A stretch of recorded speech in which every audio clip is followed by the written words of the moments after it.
Good afternoon. Phil Lindemann with your news from Avalanche Physical Therapy on Krystal 93. For the first time in 6 weeks, daily traffic on I-70 took a tumble this weekend, tripped up by heavy rain and widespread closures. Just over 134,000 vehicles passed through both sides of the Eisenhower Tunnel Friday through Sunday, the lowest weekend total since mid-June. Friday was the slowest day of the weekend, with fewer than 42,000 vehicles. The corridor then surged to just under 50,000 vehicles yesterday.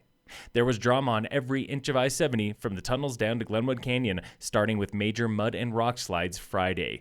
Rainwater washed tons of debris into the canyon, plugging up the Colorado River. Mike Goolsby with CDOT from Friday afternoon when asked if the overflowing river was going to be a threat to downtown Glenwood Springs. The Army Corps engineers felt very comfortable that we could try to divert the channel back to the center of the river a little bit if we can do that, and it will slowly dissipate. And that is exactly what they did, successfully. Glenwood Canyon is now open again in both directions, same as US 6 at Loveland Pass. Both were closed for more than 48 hours.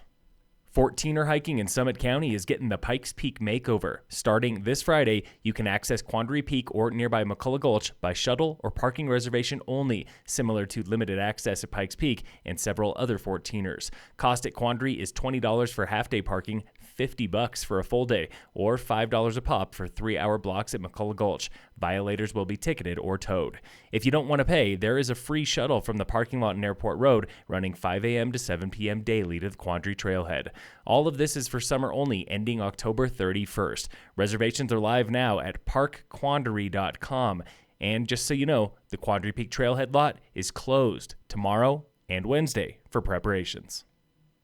Summit Public Health confirms at least 55 local cases of COVID-19 in the past week, an average of nearly 8 per day, the steepest infection rate here since early April. Summit Medical Center has had 4 COVID admissions July 14th to 18th and none since then. Across the West, Johns Hopkins reports caseload is falling in Nevada, Utah, Wyoming, and Washington, holding mostly steady in Colorado and Idaho, and rising in Arizona and California. A Denver solar energy provider with ties to more than 30 Summit businesses is giving you plastic to get off the grid. SunShare operates community solar farms for homeowners who don't qualify for rooftop solar panels. Join SunShare this summer and get a gift card to one of 19 local businesses in Breckenridge or one of 14 in Frisco. SunShare has given thousands to High Country Conservation Center for solar energy offsets and even partners with the town of Breck. Learn more at mysunshare.com. In sports, the Rockies face the Angels away tonight at 7:40. Krystal 93 correspondent Matt Renoux of 9 News is covering the Olympics in Tokyo, where COVID rules are intense, but not a single discipline has yet been canceled. Now, that doesn't mean that, right before competition, if you're a U.S. wrestler and you're vaccinated, but then you have a teammate who didn't get vaccinated and then cannot provide a negative test for COVID, that doesn't mean that team then won't be sidelined. And so we'll see if things like that happen. China leads the medal count today with 18 total, followed by Team USA with 14 medals and Japan with 13. And in local sports, brought to you by American Family Insurance, the Weiss Agency, the Summit Mountain Challenge Town Series continues this Wednesday at the Soda Creek Scramble near Keystone. Get signed up through mavsports.com.